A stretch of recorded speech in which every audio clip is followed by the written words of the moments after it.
Credit Scopus, you click sources. Okay, click sources. Then, you go to subject area, click mo yan, and then you can select the small box. So, for example, we type yung management, daghang klase sa management. We type yung education, daghang klase, yun ay specific education na education. Okay, halimbawa, agriculture, daghang kayo. Okay, ano na? Tawag na. Road na. For example, i-click na po itong box sa Agricultural and Biological Sciences, 248. So, 248 na lang, kaysa thousands yung makita. Okay?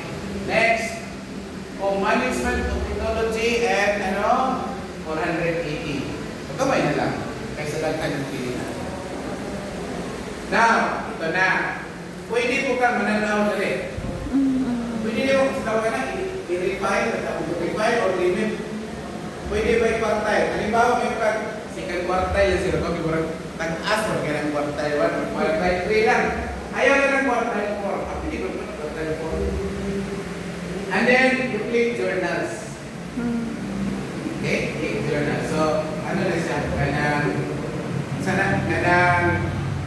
refine na siya. Now, ang ihatag sa Scopus sa imo, ang number 1, pinakataas-taas yung side score. 54.9.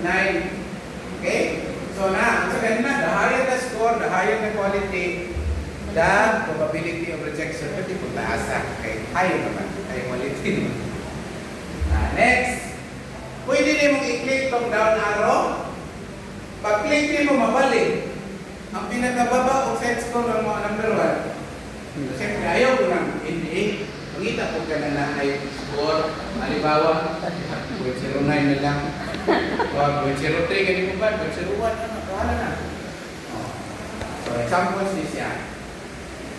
Ano to rin? I'll give you a copy of this. Ayaw na din i-share, ha? Ay, yes, ako kaming email mo sa mga faculty. O, hindi mo pa na. Then, pag makapili ka ng journal, i-click mo itong journal, di ba naghan na sila? Muna yung bawas. I-check mo kung active ko ba siya or dili. For example, in this case, 1973 to 2026. Okay pa siya. Pero ang nakabutang ka niya, 2024, apoy, nag-discontinue na siya. Sir, 2025. Okay lang kayo. Actually, wala pa yata. Okay, pero naaman siya, makita siya, sir. Pero 2025 to 2025. Okay lang na. Okay pa na. Nag-change man po po model article, sir. Kay mahal ang MDPI. Pila ang nilagay? Murag, sir.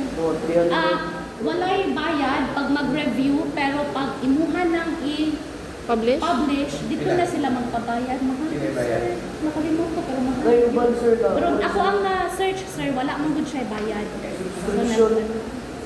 Pero mag-subscribe ka, sir ba? Dali ka Ay, studio yun. Basin niya sa subscription. Ba't ka nang subscribe? Kasi ng journal ba? Hindi man sasari. Publish siya. Okay, so tinawan ninyo ha, kung 2026 ba siya appeal. Ang 2025, acceptable ba na? Kung pasapunta na, kasi March pa manggol. Kasi karoon ng ulan sila ma-renew. Next! So karon, nakapili na kang journal, wato na ka sa iyahang website, ayaw, add to sa Google. Muna, kung ito sa inyo sa una. Wato sa Google. Itong kaya ba? Copy-paste mo ng example, journal, business list. Muna yung kitulo, copy, then go to Google. Delikado na ito, usahay, kung ihatag niya, kay job journal. Ngalan niya po pareha, pero hindi na dito ma-also. Bakasyon kita pinaniho na to. So, ano niya siya, no? I-click mo na documents today. Pag-click mo na documents today, manglawas ang iyang new publication. So, just select one. Just select one. Diyan na ka mag-copy. Okay? Diyan na ka mag-copy. I-copy niyo ang title. Then you go to Total Scholar.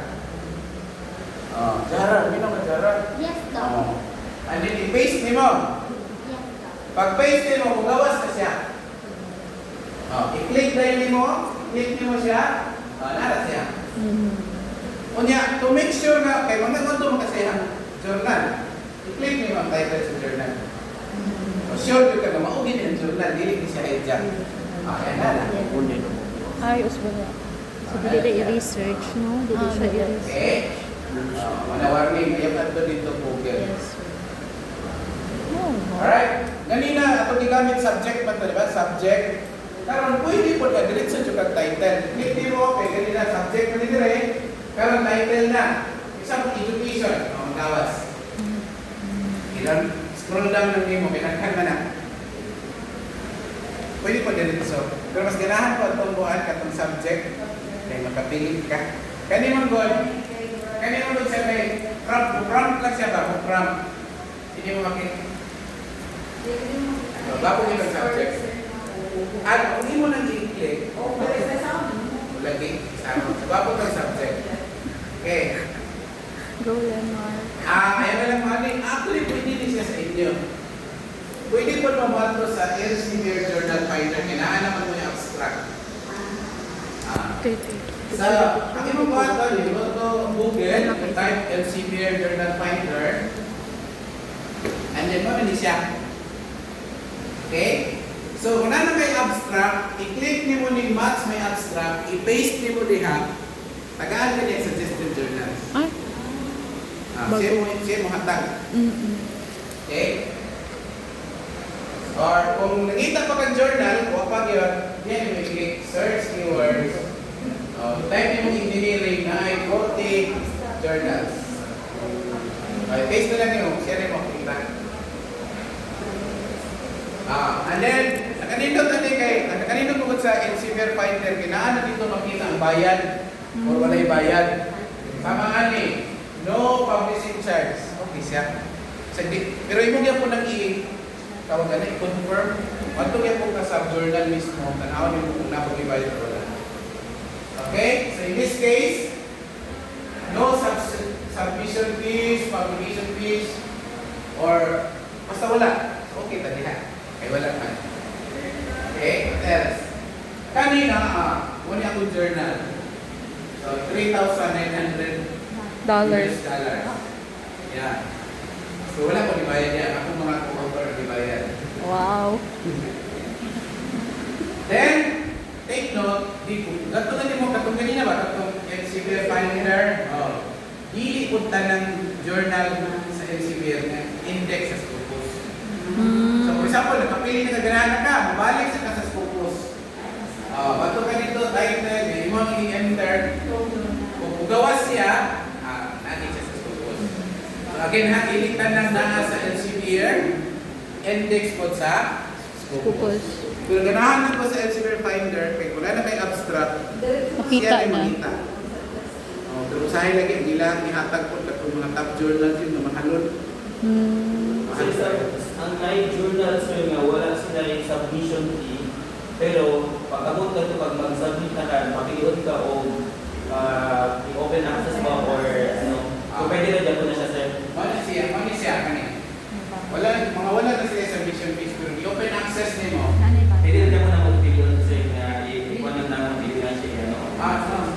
Wala din siya submission, pinaka-i-click nga Yes, sir. open access para bayad ka.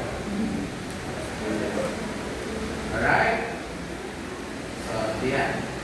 Okay, so kung na ka dito sa journal, sample ka ni, i-click mo lang sa nasa, basta makita mo ni instruction for author, sometimes guidelines for author, sometimes author's guidelines, sometimes submission guidelines.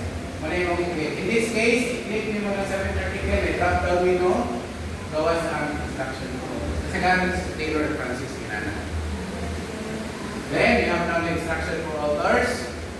Ang akong giingon, unahan tanaw ang EPC at ikon niya po na ito, i-confirm na may bayad, word limit, then referencing style. Example, sa bayad, o kani, balik na po, there are no submission fees, etc. Balik na po. So, example ni siya sa mga bayroon.